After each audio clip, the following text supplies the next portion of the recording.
Hi there. Hello, how are you? I'm good. Inside, warm. Oh yeah, I heard from Karen Netter that the polar vortex is coming for you guys. I Yeah, mean, it always gets cold here in the winter, so people are always surprised.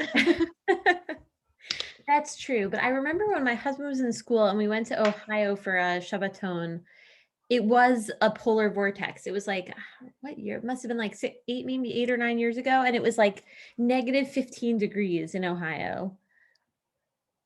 That's pretty cold. Uh-oh. I don't know if I'm frozen or you guys are frozen.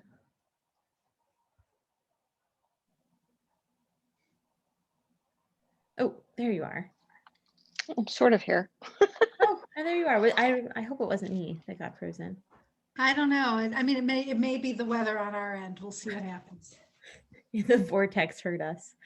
It's windy. It's really windy too. Yes.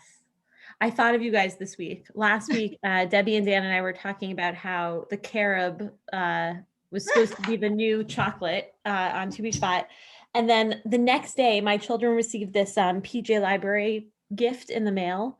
And it was a packet. Like you get a book every month, but like 4 or 5 times a year, they spend like some kind of little activity. And it was a packet with a little story about a carob tree and then like a packet of seeds. And I was like, oh my God, I can't believe they sent us carob seeds. But to their defense, it was actually like alfalfa sprouts. So I think they wanted to maintain the carob tree tradition, but they understood no one wanted any carob products. Cute. Yes, we plant my baby and I planted him, my grandson baby. Oh yeah. Yeah. That's nice. I thought the book was very cute. It sort of folded out into this bigger picture. It was like I was more about the seeds. I gotta be honest with you, Yael. We had just started growing. I'm very proud of them, Tammy. We had just started growing our own. These are not from the packet. So we're saving the packet until after we finish cutting these guys. But So wait, what is that? Is that the same thing? It's similar. My mother-in-law sent it to us, and our PJ Library books and items come way after whatever holiday they're intended for. I don't know why. So on To Be Spot, we planted what my mother-in-law sent us, and then like maybe halfway through the week we got the To Be Spot package. So we'll plant that one next. But we're very excited. I'm excited. It's really fun to watch them grow, I will say. All right, I think every week I'm on, please show me your nice. Your okay, seeds. great. I'd Are love yours to see at your them. house or your grandson's house? It's the same house, Yael. He and his mommy and his daddy live with us because they're saving money for a house and going to school and blah, blah, blah. So yeah, we have this morning. Yeah, we saw you this morning. We saw Dan walking this morning. Oh, nice. All right, you'll have to send me yours next time too. Yeah, well, it's just soil right now, so we'll see. I hope it works. They say it should work within the week, so fingers crossed. Yeah, we'll see. Excellent. It's so nice to see everyone today. The source sheet that went out was missing a crucial source, which is totally my fault and not Karen's. So let me reshare the document in the, it's just one source, but I noticed it after I had already sent it. Oh, I'm glad you're sharing it because I didn't print it or anything and I don't have a second machine with me. I will also share it into the screen like I normally do, but if you wanted the copy with the Kli Yakar, there it is. So this week I wanted to think about what it felt like to be at Har Sinai. Last week, Parsha themed, my kids and my husband and I watched The Prince of Egypt. Mm-hmm. And I was reminded that it's like such a good way of showing kids what it might have been like to be at the actual Exodus part, like what the plagues felt like, what it felt like for Moshe to be in the desert, the burning bush. But then the movie ends, right as like they step into their freedom in the desert. And I thought, like, what would the movie of Har Sinai, of Matan Torah, look like? And I stumbled across an interesting exercise, I would say. Right, we're going to look at a pasuk from Matan Torah. that has an interesting little detail that catches the eye of many of our commentaries. And so I think it's an interesting way of thinking about what translation or sort of understanding means from the perspective of many of our different classic commentaries. So the pasuk in question, I'm just going to move you guys, there you are, is from Shmot Kaf pasuk Tet Vav, V'chol ha'am ro'im et ha'kolot ve'et ha'lapidim ve'et kol ha'shofar ve'et ha'har ashen. Right, all of the people saw the sounds and the flashes, or the lightning, the sounds of the shofar, and the mountain smoking. Looks like I have an extra comma there as well. Right, and so I think, right, we understand what it means that they saw the lightning, and if they saw the mountain on smoke, on fire, but what does it mean to see the sounds? Right, both the kolot, and then also, again, the kol of the shofar. And so I thought we would look at a few different interpretations and see which ones resonate for us. And to think a little bit about who the speakers are. I think of all of the people sort of on the page, the classic commentaries, as like old rabbis with big beards, but they all sort of came up to their own perspectives, as we do, I'm sure. So the first interpreter that I brought was the Rashbam, and he is generally someone who likes like the straightforward, clear answer. He's not looking for like fancy poetry or imagery, right? So he starts by explaining right here, Ro'im et hakolot, what does it mean to see the sounds? He explains it's the barad, habarad, v'ha'avanim, the hail and the stones. And how does he know that? His proof is from a few parshiot ago during the plagues. It says the kolot elokim v'barad, that God's thunder and hail like came together in the plague of barad, of hail. And so the Rashbam says, well, just as it was sort of like paired in the plague of barad, it's also paired here. So saw the sounds, saw the kolot is actually sort of like shorthand for saw the barad, saw the hail that came off the mountain. You know, trying to find the most rational maybe explanation for what it could mean to see a sound. I will be honest, to me, this does not really resonate, right? It feels like very technical and like, maybe if he said there are 20 other places in Tanakh where hail and lightning are sort of connected, I might feel differently. But to me, this feels like an easy way out, right? The Rashbam wants a way to say that they actually saw something that could be seen. And so he found this explanation, but I wanted to keep going. And feel free to jump in and defend any commentator you want. Okay, so next I would say are two commentaries that are maybe like a little bit more on the poetic or metaphorical side. And I do think that this is like one of those gifts of translation, right? Translating is not just translating the words into English, but there's sort of like that art when you translate. I spent a month once in India doing this crazy research project for a professor.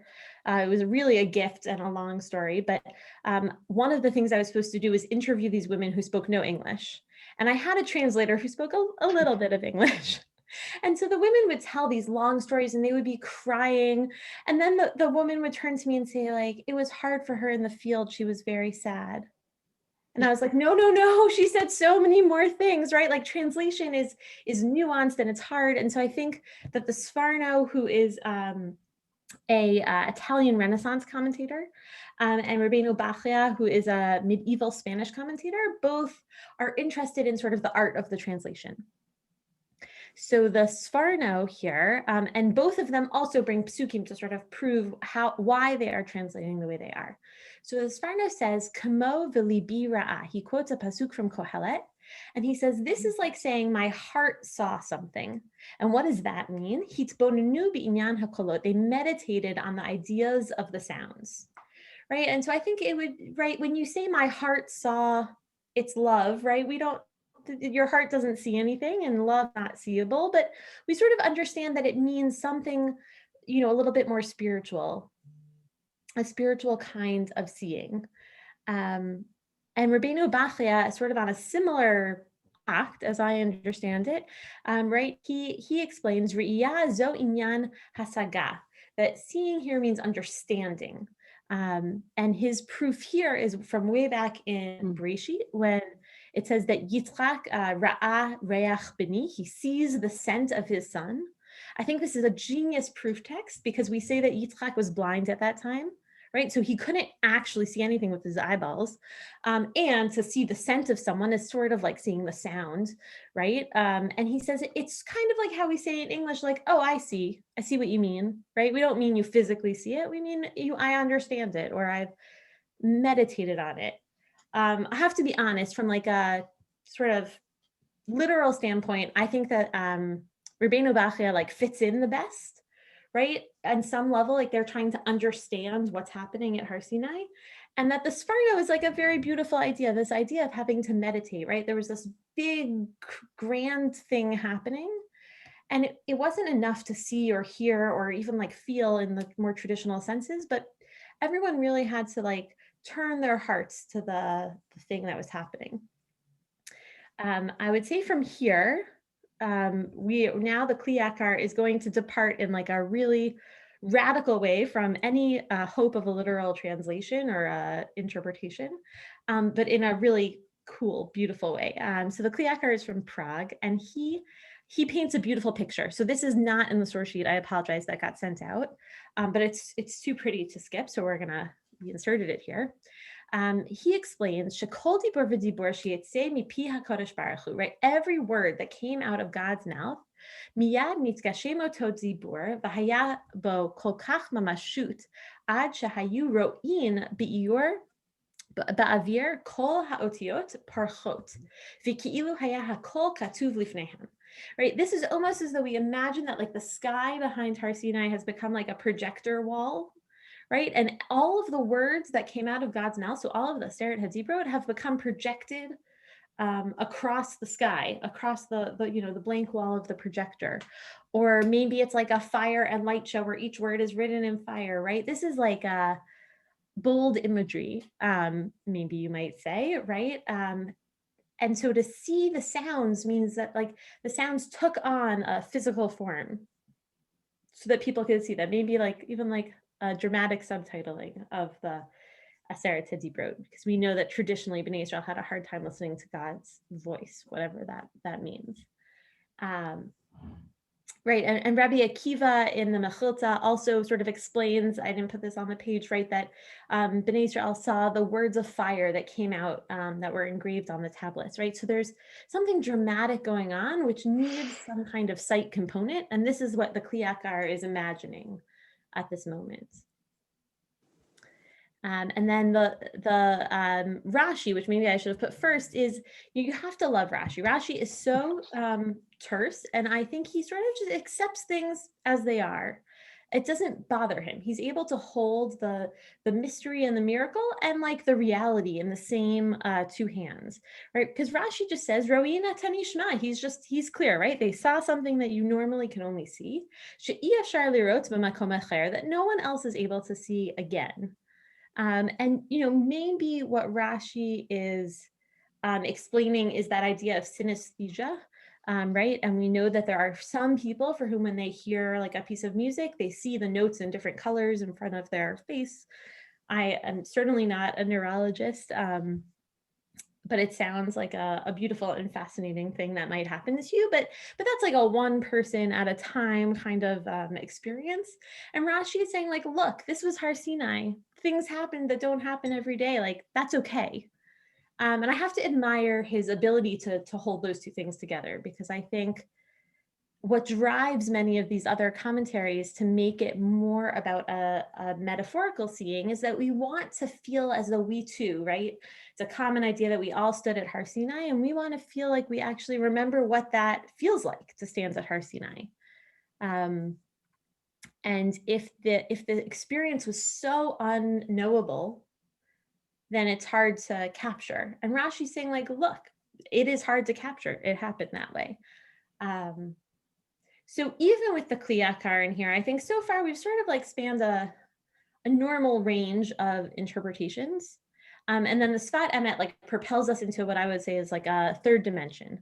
The Sfat Emet is a Hasidic Rebbe, and he's from 19th century Poland, and he is not concerned with Pshat, right? Rashi is very concerned with the Pshat. The Sfat Emet is interested in the message behind it. So let's take a look and then we'll think about what it means.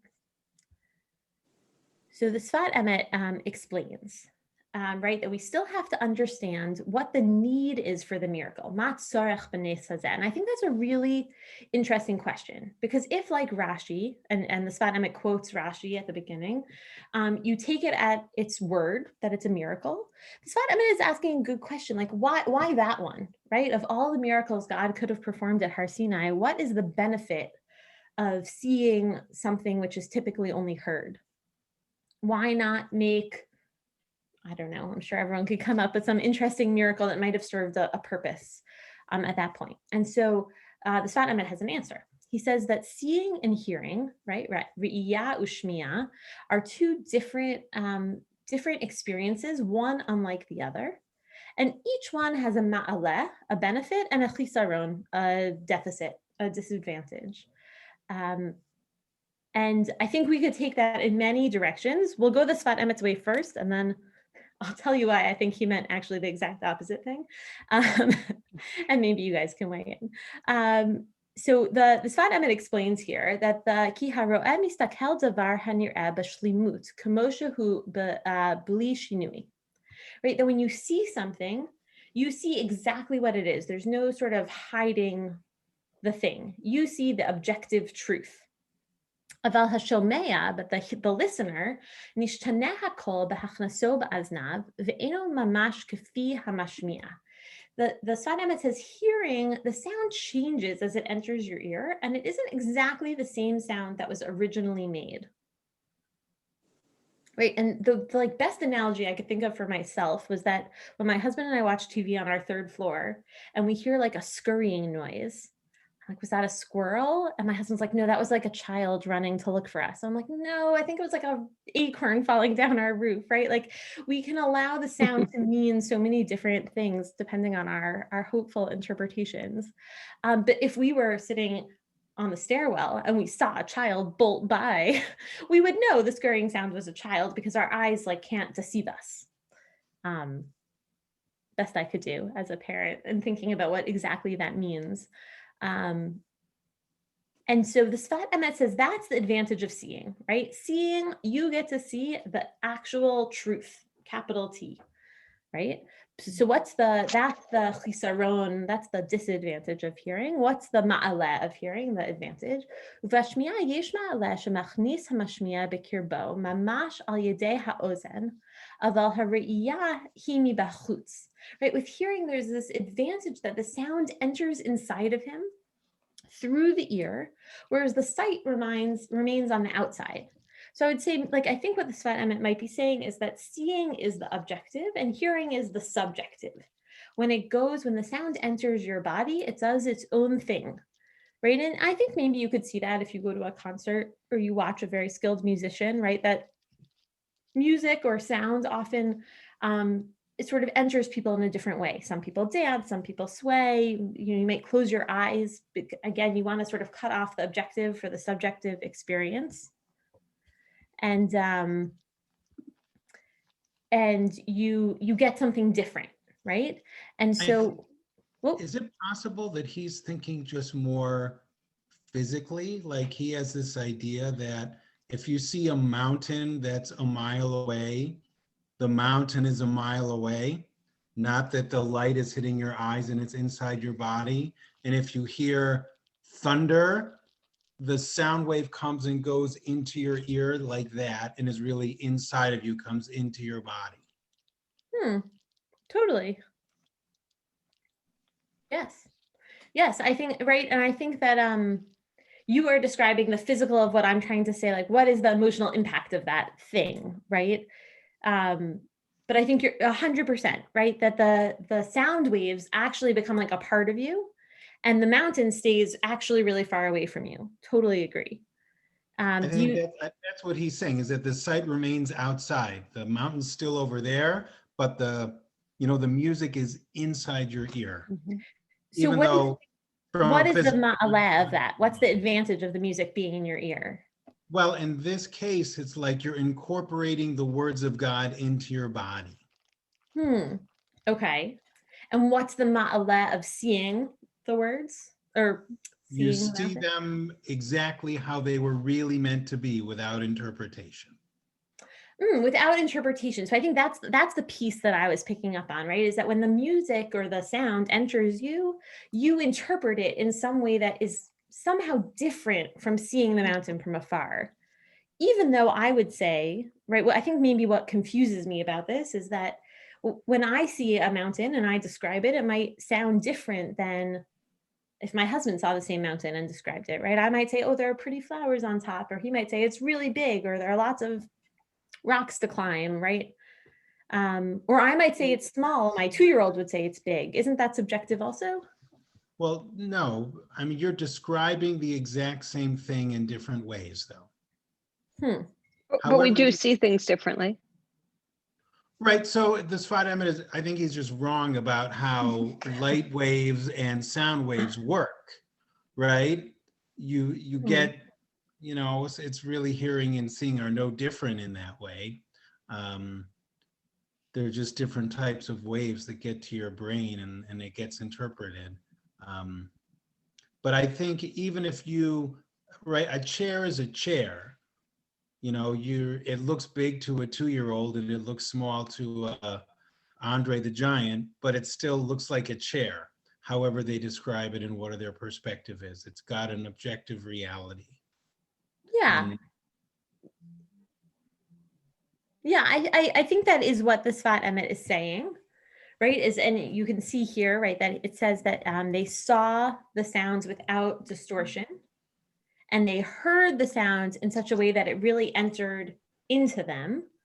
And like Dan is saying, in like a way that makes it theirs, right? In a way that that Bnei Israel was able to interpret the words of God in a way that really felt, I would say subjective, but that they were able to see the meaning of God in the way that God had intended, in what was considered a more objective fashion. And so what is the miracle? The miracle is that Bnei Israel were able to have both at the same time, right? I think the Sfat Emet would say normally is like you get one or the other, and that being able to see the sounds gave us this ability to really understand, to really communicate with God in like a much more two-way kind of, maybe not two directional, but multifaceted way, both to see the objective truth God presented and also to internalize it in like a really deep way. And I have to say that when I read this, I thought of the book Blink. It's one of those like sort of pop culture-y psych books by Malcolm Gladwell. And it's about how our eyes deceive us, which I think is partially why I find this sort of counterintuitive to me. And what struck me is there's an example that is like made for the Sfat Emet. Malcolm Gladwell explains that the symphony is typically a very male-dominated profession, but that there are many very talented women who audition for the symphony, but it's such a male-dominated profession that there's this assumption, right? When we see something, we make 1,000 assumptions before we actually get to think about it or integrate it into ourselves in any way. And so women were being discriminated against. And so a study was done where all of the auditions at one orchestra were done blind. The performer came in and sat behind a curtain that went completely to the floor. You could see nothing of the person. And then the committee that was auditioning sat on the other side. They listened to the performance as, practiced by the auditioner, and then they would leave the room and the person would leave. So there was no way that they knew the gender. And that orchestra tryout resulted in many more women being accepted into the symphony, right? And so I was thinking that to me, it sounds like a sort of similar example, right? They got to see the sound instead of seeing the person. Mm-hmm. And that there was an advantage to that. And so I thought, oh, the Sfat Emet is so right. And then I realized he was saying it the opposite way. But I think either way, you sort of decide to cut it. The idea the idea that this miracle must have purpose, and that purpose is to deepen our understanding of the Aseret HaDibrot and to deepen our connection to them, to make it our own on some level, I think is a very beautiful idea. I'm not sure that it really holds true to the translation of the text, but as like a learning to take into the Shabbat, I thought it was maybe my favorite. But I would love to hear what other people thought about the different ways of approaching such a miracle. I think Rashi, as he often does, makes it work. Mm-hmm. Right? So they saw that which was heard. Okay. Like, not much to say about it, right? Mm-hmm. It kind of fits there. It's not deep. It's very, like you said, it's kind of cut and dry. Mm-hmm. There's no risk. Mm-hmm. Right. The Kli Yakar or the Sfat Emet, they take some big risk. And in a lot of ways, I think it pays off big time. But in a lot of ways, Rashi remains the sort of sensical, responsible. It's like kind of parav, right? Yeah. But the Kli Yakar, I feel like I've seen art. Like I feel like I've seen a piece of art, but I don't remember. Mm-hmm. With my eyes, not my ears. That I saw something that they were at a Har Sinai and that there were letters forming. So I don't know. I mean, maybe that's where it came from, or maybe I made it up. I'm not sure. Oh, it sounds beautiful. I'll have to look for it. I bet it did come from the Kli Yakar. I don't know. We can Google it. Yeah.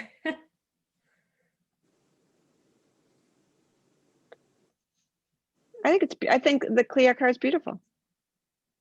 Yeah. If it was that overwhelming, Mm-hmm. you can almost turn it off, but you can still see. Mm-hmm. Yael, could Yes. you lower it so that we can see the original, the text, the original, the text. Oh, raise it up here? There, yeah. Yeah, that's right. Thank you. Sure.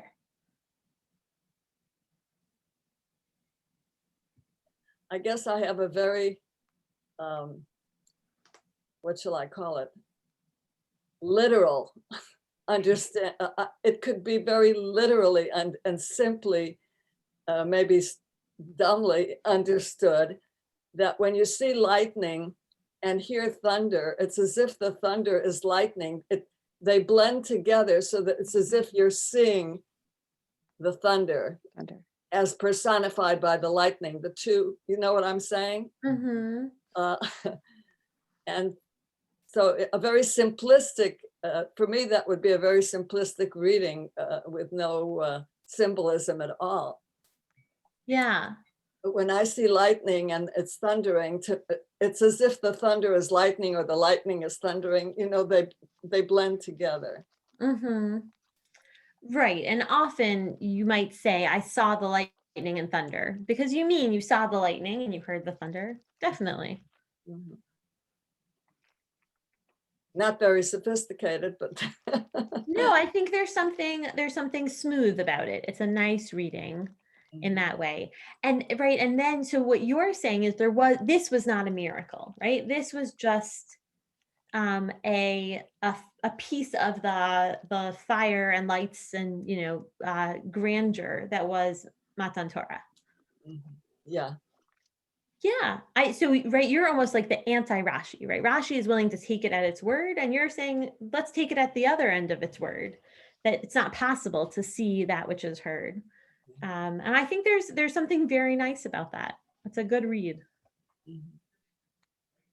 I didn't see this as, I don't think there is one simple explanation. I think that there are many different levels, different layers. One idea, one image that came to me is like being close to a volcano. You're in a mountain and fire and thunder, they come. You can't tell which is which.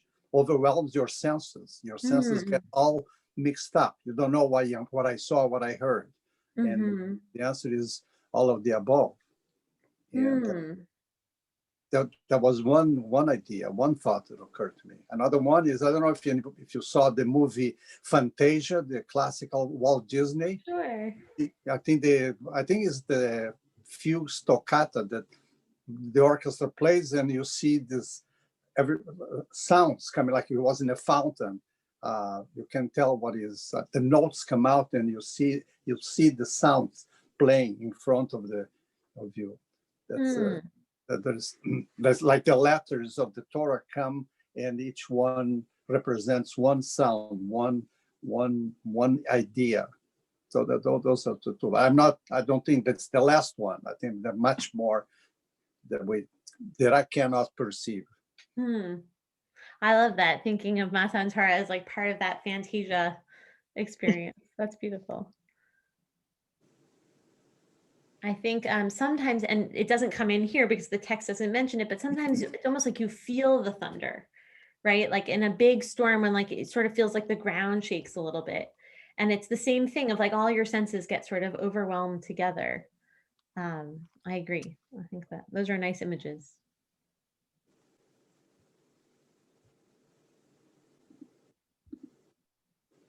Amazing.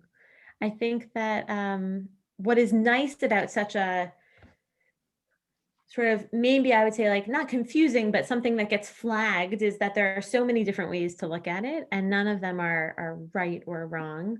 And everyone brings their own perspective, right? Some people desire it for it to be a nace, some people don't. Some people want it to feel like poetic, some people would prefer it to be literal.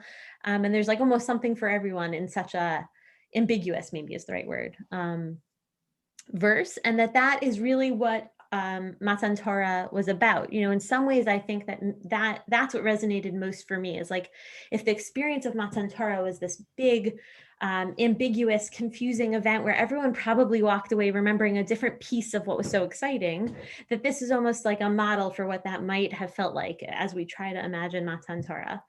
Right, is that Nelson walks away with Fantasia and Tammy walks away with her painting in her mind, right? That everyone sort of has this different piece, and it all comes from one pasuk, which I like. So, you know, I love hearing Aseret HaDibrot et Shul, and I will miss that this year, as I'm sure many others will. But I hope that you are able to remember it, experience it, live it in whatever way you're able to this year, and that you have a good Shabbat. And I'll see you next week. Thank you. Shabbat Thank shalom. you. Thank I you. look forward to seeing your alfalfa next week, Tammy. Oh, let's see how it does. So there's so much pressure. No, not at Well, all. and You I lost don't need the I dirt. lost that white piece that it goes on. Ooh. I hope it's So still- I just planted them in soil, Oh, or that's we planted them. probably fine. Yes, I'm My familiar. 1-year-old. I'm Yeah. familiar with the we. Oh, one so little. One. You know what? Oh. He won't care. That's, my daughter was like, "Is it ready? Is it ready?" I was like, "I don't know." Oh, I can always go run out and buy some and stick it in there. Good luck, whichever route you go. All right. Hope to see you next week. Good Shabbos. Bye, Nice guys. to see you.